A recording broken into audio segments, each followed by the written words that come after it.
نکل جاؤں اور میں مکہ و مدینہ شریف جانا چاہتا ہوں، کیونکہ آپ یہ سمجھ گئے تھے کہ یہ آپ کا سفر جو ہے آخری ہونے والا ہے، یعنی آپ پھر واپس لوٹ کر کے اپنے والدین سے ملنے والے نہیں ہیں۔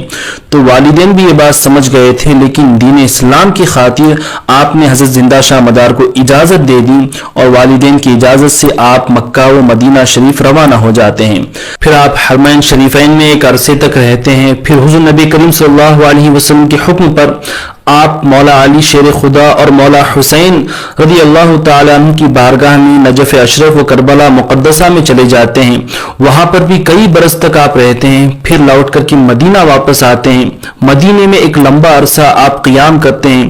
پھر یہاں سے حضور نبی کریم صلی اللہ علیہ وسلم آپ کو حکم دیتے ہیں کہ اے قطب المدار، تم ابھی ہندوستان چلے جاؤ، وہاں پر جا کر کے دین اسلام کی تبلیغ و اشاعت کرو۔ نبی صلی اللہ علیہ وسلم کے حکم پر آپ ہندوستان روانہ ہو جاتے ہیں۔ جب آپ نے پہلا سفر ہندوستان کے لیے کیا تو آپ سمندر کے راستے سے ہوتے ہوئے ہندوستان تشریف لائے اور اپنی کشتی میں سوار تمام لوگوں کو دین اسلام کی تعلیم و تربیت کرتے رہے۔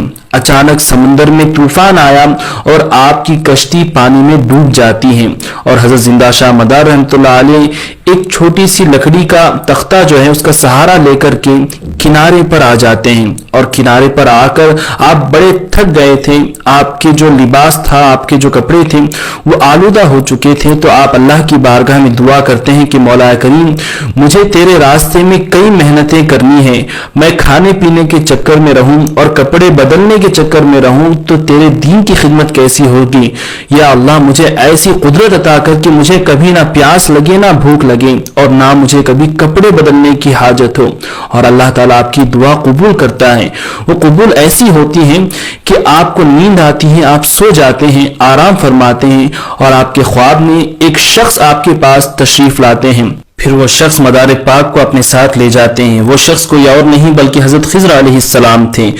حضرت خضر علیہ السلام حضرت مدار پاک کو ایک بڑی حویلی میں لے کر کے داخل ہوتے ہیں تو وہاں پر دیکھتے ہیں کہ حضور نبی کریم صلی اللہ علیہ وسلم جلوہ افروز ہیں۔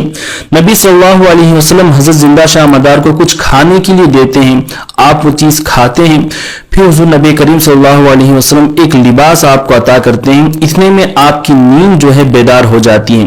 تو حضرت زندہ شاہ مدار محسوس کرتے ہیں کہ نبی صلی اللہ علیہ وسلم نے جو چیز آپ کو خواب میں کھلائی تھی اس کا مزہ اب بھی حقیقت میں آپ کی زبان پر محسوس کر رہے ہیں، اور وہ جو لباس نبی نے عطا کیا تھا وہ لباس آپ کے ہاتھ میں موجود ہے۔ مدار پاک فرماتے ہیں اس کے بعد جب نبی صلی اللہ علیہ وسلم نے مجھے وہ چیز کھلائی، نہ مجھے بھوک لگی نہ مجھے کبھی پیاس کی شدت محسوس ہوئی، اور وہ لباس جب سے میں نے پہنا کبھی بھی میرا لباس آلودہ نہیں ہوا۔ اللہ اکبر۔ اس کے بعد زندہ شاہ مدار اپنے آخری وقت تک بھی بغیر کھائے پیے، تقریباً 500 سال سے زیادہ عرصہ تھا بغیر کھائے پیے آپ اس دنیا میں رہے۔ ناظرین یہ دیکھ رہے ہیں کہ چادر شریف جو ہے جالیوں سے اندر ڈالی جا رہی ہے۔ اس کی وجہ یہ ہے کہ مزار شریف کے پاس جانے کی کسی کو بھی اجازت نہیں ہے۔ حضرت زندہ شاہ مدار کی مزار کے پاس کوئی نہیں جا سکتی، بلکہ یہ جالیاں ہیں، جالیوں سے ہی ہمیں مزار شریف کی زیارت کرنی پڑتی ہے، اور چادر، پھول، عطر وغیرہ جالیوں سے ہی ہمیں پیش کرنا پڑتا ہے۔ لیکن ہر مہینے کی 29 تاریخ، چاند کی جو 29 تاریخ ہوتی ہے، 29 ڈیٹ، اس میں مزار شریف کو کھولا جاتا ہے، جالیاں کھولی جاتی ہیں اور اندر خاص خادمین جو ہوتے ہیں 5، 6 یا 7 لوگ اندر جاتے ہیں، مزار شریف کو غسل وغیرہ دیتے ہیں اور چادر وغیرہ چینج کر کے اندر کی صفائی کرتے ہیں۔ بہرحال ناظرین واپس ہم سوانح حیات کی طرف آتے ہیں۔ جب حضرت زندہ شاہ مدار رحمۃ اللہ علیہ ہندوستان، انڈیا تشریف لائے تو پورے انڈیا کی آپ نے سیر کی اور ہر جگہ پر آپ نے دین اسلام کی تبلیغ و اشاعت کی۔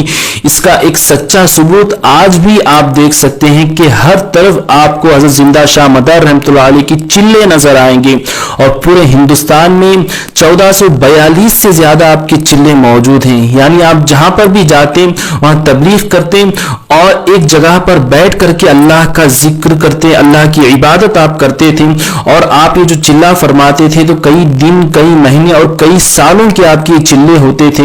آپ کے چلے اتنے عظیم ہوتے تھے کہ لوگ آپ کو دیکھتے کہ ایک بہت بڑے سنیاسی، ایک بہت بڑے سادھو ہمارے یہاں پر آئے ہیں، اور آپ کی وہ ایک زندہ کرامت تھی کہ جب تک آپ چلے میں بیٹھتے آپ کبھی سانس نہیں لیتے تھے، چاہے وہ چلہ 40 دن کا ہو، 6 مہینے کا ہو یا 2-3 سال کا ہو، جب تک آپ چلے میں موجود ہوتے بغیر سانس کے ایک ہی جگہ پر بیٹھ کر کے اللہ کی عبادت کرتے. اللہ اکبر.